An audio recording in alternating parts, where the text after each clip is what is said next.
महाराज की जय हो। प्रणाम महारानी साहबा।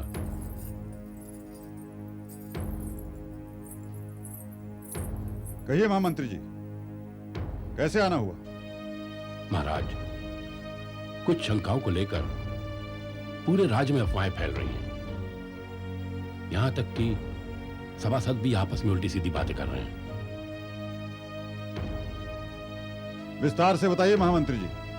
महाराज, ये अफवाह आग की तरह फैल रही है कि राजगुरु की हत्या कर दी गई। उधर काल भैरव के अचानक गायब हो जाने से लोग तरह तरह के अनुमान लगा रहे हैं। फिर आपके दरबार में न आने से इन अफवाहों को और बल मिल गया।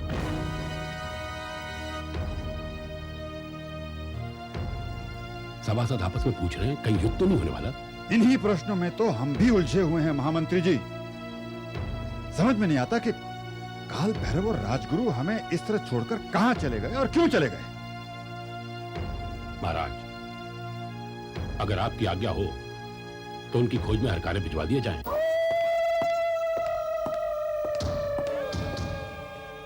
महाराज की जय हो। महामंत्री जी, इसकी कोई आवश्यकता नहीं है। क्षमा करें महाराज, दक्षिणी क्षेत्र में एक नरभक्षी यति ने उत्पात मचा रखा था। कई लोग मारे जा चुके थे। प्रजा की पुकार सुनकर मैं तुरंत वहां पहुंचा। क्षमा करें महाराज, रात्रि का समय होने के कारण मैं आपकी आज्ञा न ले सका और मैंने वहां पहुंचकर उस नरभक्षी यति को मार डाला। बहुत अच्छे, हम प्रसन्न हुए काल भैरव। जिस तत्परता और बहादुरी से आपने हमारे दक्षिण प्रांत की प्रजा के कष्ट दूर किए वो सराहनीय है। महाराज, अब हम एक दायित्व और आपको सौंपना चाहते हैं। आप पता लगाइए कि हमारे राजगुरु दत्तात्रेय और उनकी पुत्री कहां चले गए और क्यों चले गए। हमारी प्रजा की शंकाओं के समाधान के लिए अत्यंत आवश्यक है और यह कार्य आप तुरंत कीजिए। आप निश्चिंत रहें महाराज। काल भैरव के रहते हुए आपको चिंता करने की कोई आवश्यकता नहीं है। राजगुरु को ढूंढ निकालने में काल भैरव कोई कसर नहीं छोड़ेगा महाराज।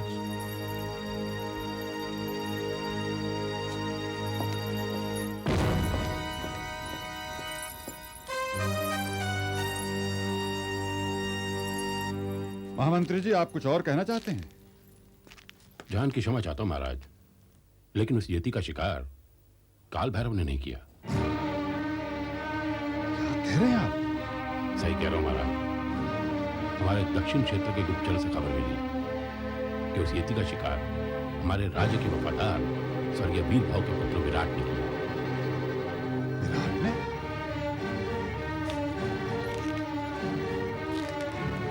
तो फिर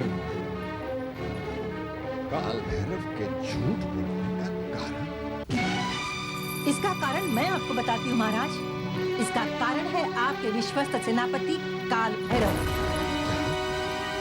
महारानी, आप ये क्या कह रही हैं? मैं सच कह रही हूँ महाराज। काल भैरव हमारा भाई अवश्य है, किंतु आपने उसे बिगाड़ दिया है। उसकी मनमानी का ये हाल है कि उसने राजगुरु की पुत्री मीनाक्षी पर बुरी नजर डालने की चेष्टा की। बस महारानी, बस। सब कुछ हमारी समझ में आ रहा है। राजगुरु हमें छोड़कर इसलिए चले गए क्योंकि हमने हर बार काल भैरव का पक्ष लिया। काल भैरव पर लगातार आरोप लगते रहे किंतु हमने उनकी सत्यता तक पहुंचने का प्रयत्न नहीं किया। बहुत बड़ी भूल हुई हमसे। किंतु महारानी, आपको इसके बारे में कैसे पता चला? अपनी दासी तारा द्वारा। जब हमें पता चला तो आपको सावधान करना हमने अपना धर्म समझा महाराज। महारानी, आपने तो अपने धर्म का पालन किया, अब हमें अपने धर्म का पालन करना है। आज से हम जब भी न्याय करेंगे भूल जाएंगे कि काल भैरव आपका सगा भाई है। राजगुरु के अपमानों का निर्णय करते समय हम दोषी सांप के फन को कुचल डालेंगे। काश इस विकट समय में हमारे वीर बाहु का पुत्र विराट हमारे साथ होता।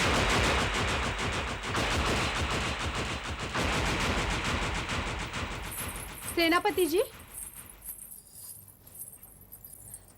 आप अपनी दासी को बताएंगे कि विराट कौन है? चित्रा, किसके मुंह से सुना है तुमने ये नाम? बता मुझे फौरन। सेनापति जी, विराट नाम का शख्स आपके लिए बहुत अहमियत रखता है और ऐसे शख्स के बारे में ये दासी इनाम के बगैर कुछ नहीं बताने वाली। चित्रा, तू एक दासी है। इस राजमहल में सेवा करने के बावजूद भी दासी रहेगी। चित्रा, सेनापति से चतुराई करने की कोशिश मत कर। अपनी जान को जोखिम में मत डाल। सेनापति जी, राजमहल का गुप्त रहस्य अगर मैं आपको बताऊंगी तो महाराज मेरे प्राण ले लेंगे, और अगर आपको नहीं बताऊंगी तो आप मेरी जान ले लेंगे। जरूर तो मेरी जान ही है, तो क्यों न इनाम लेकर ही मरो। चित्रा, तू बाज नहीं आई। ये ले, तेरी चतुराई का इनाम। अब बता उसका नाम।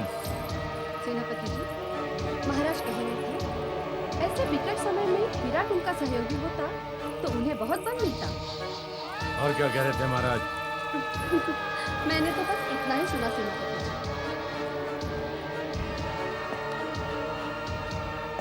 तो विराट की ख्याति महाराज तक पहुंच गई। हो सकता है महाराज विराट को संपर्क करने का प्रयत्न करें, लेकिन यह तभी संभव है जब विराट राजधानी में प्रवेश कर सकेगा। काल भैरव के रहते हुए यह असंभव है, क्योंकि काल भैरव द्वारा खड़ी की गई बाधाओं को पार करना इतना आसान नहीं है।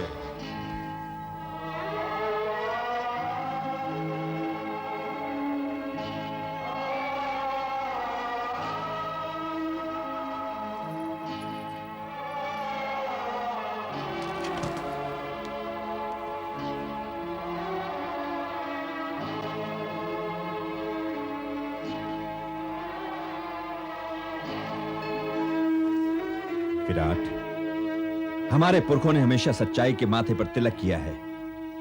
दक्षिण प्रांत में हमारे पिता ने कभी अन्याय के सामने अपना सर नहीं झुकाया। आज तुम राजधानी जा रहे हो, यह बात कभी मत भूलना कि विजेता अपना इतिहास अपने कर्म से लिखता है। भैया, आपने अपने विराट को ऐसी चट्टान बनाया है जिस पर विराट के अलावा अपनी विजय का इतिहास कोई और नहीं लिख सकता। भैया, मेरे सर पर तो सदा आप ही की छाव रही है। मैं उसी छाव के सहारे तो जा रहा हूं भैया।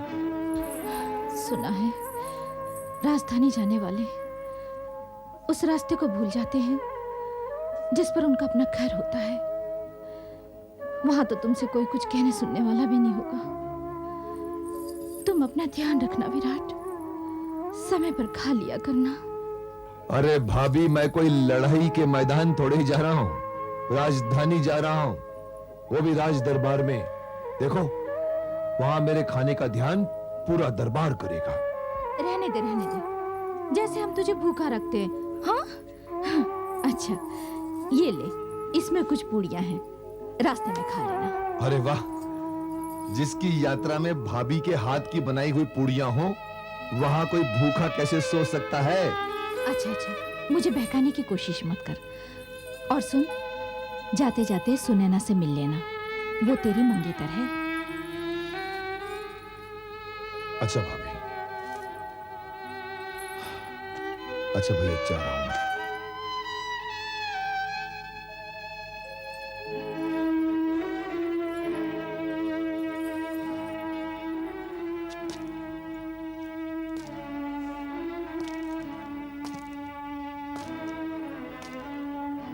अपने विराट को जीवन की इस नई यात्रा के लिए आशीर्वाद दीजिए पुजारी जी।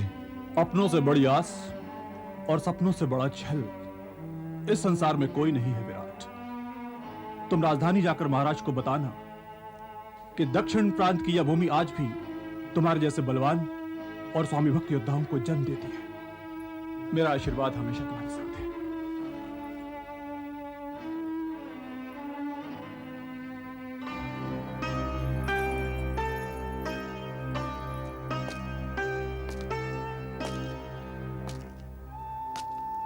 विराट तुम्हारे आंसुओं से नहीं, तुम्हारी मुस्कुराहट से बंधा है सुनैना। मेरी मुस्कुराहट तो अब तुम्हारे साथ जा रही है। मेरे साथ तुम्हारी मुस्कुराहट नहीं, तुम्हारे सपने जा रहे हैं सुनैना, जिसे मैं संजो कर रखूंगा।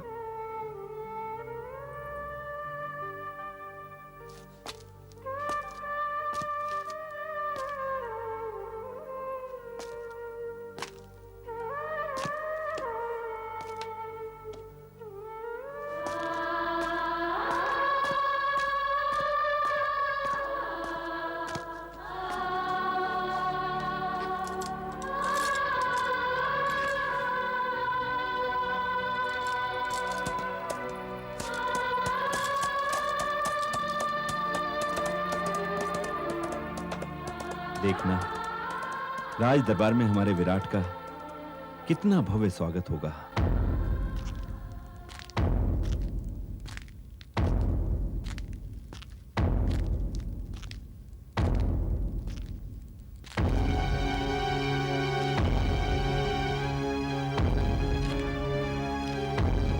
राजगुरु का ये खाली आसन हमारे लिए एक प्रश्न बनकर रह गया है,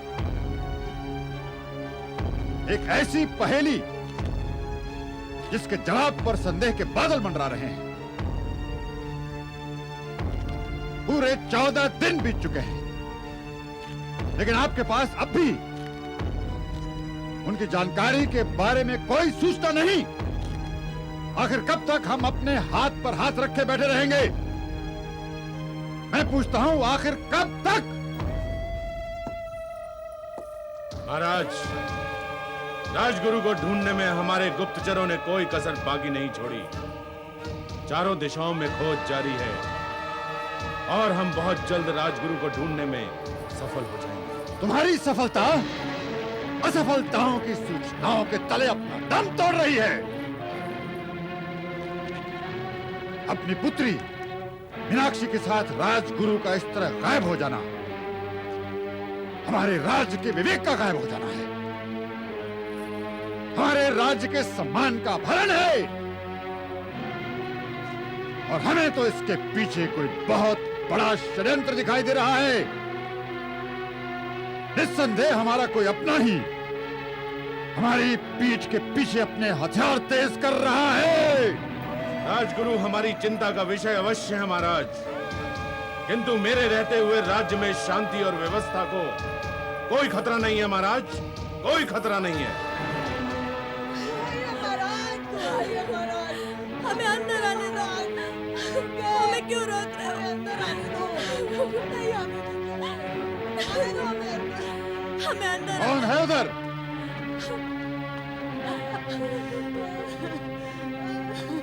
कुछ दुखियारी औरतें आई है महाराज, जबरन महल में घुस आई है, आपसे मिलना चाहती है। उन्हें दरबार में उपस्थित करो।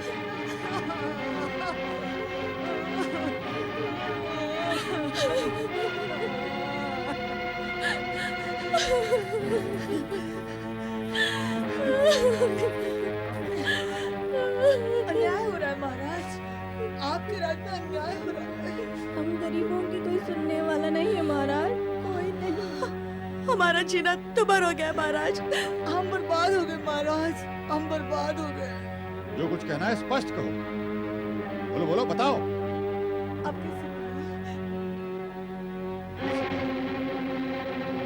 क्या किया हमारे सिपाहियों ने? डरो मत, बताओ क्या किया उन्होंने? आपके सिपाही मेरी जवान बेटी को उठाकर ले गए महाराज। आपके सिपाहियों ने हमारा घर लूट लिया महाराज। आपके सिपाहियों ने मेरी जवान बेटी की जान ले ली, मार दिया उसे।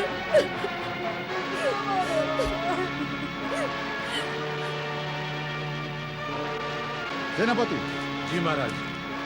आप हमारे कक्ष में।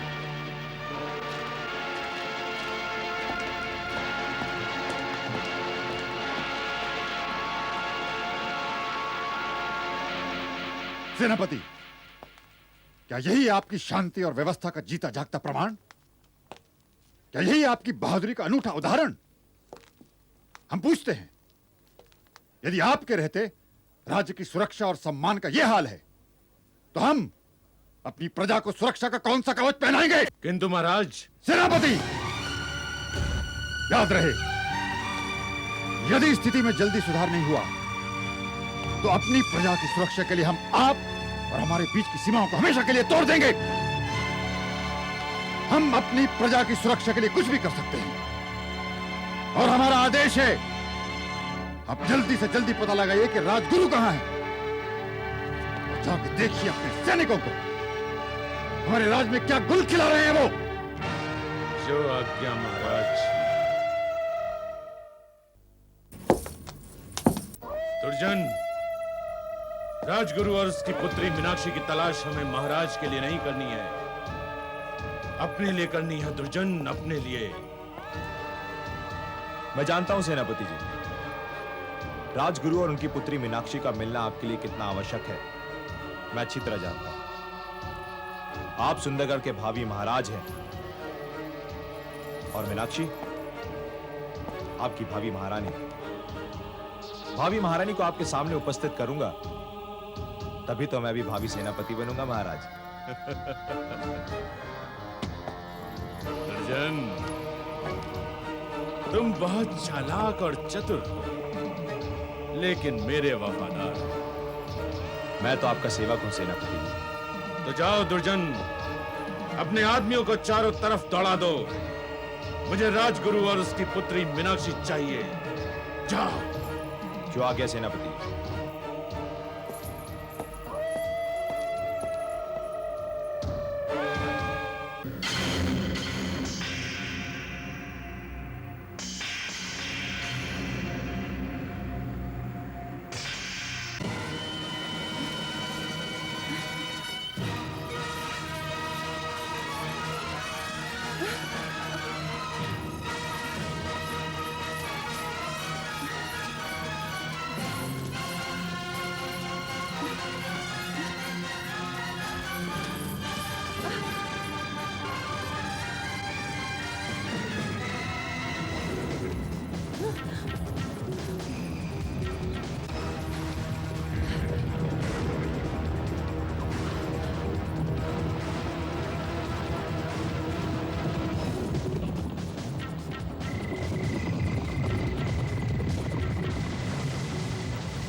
दक्षिणी क्षेत्र अब यहां से अधिक दूर नहीं।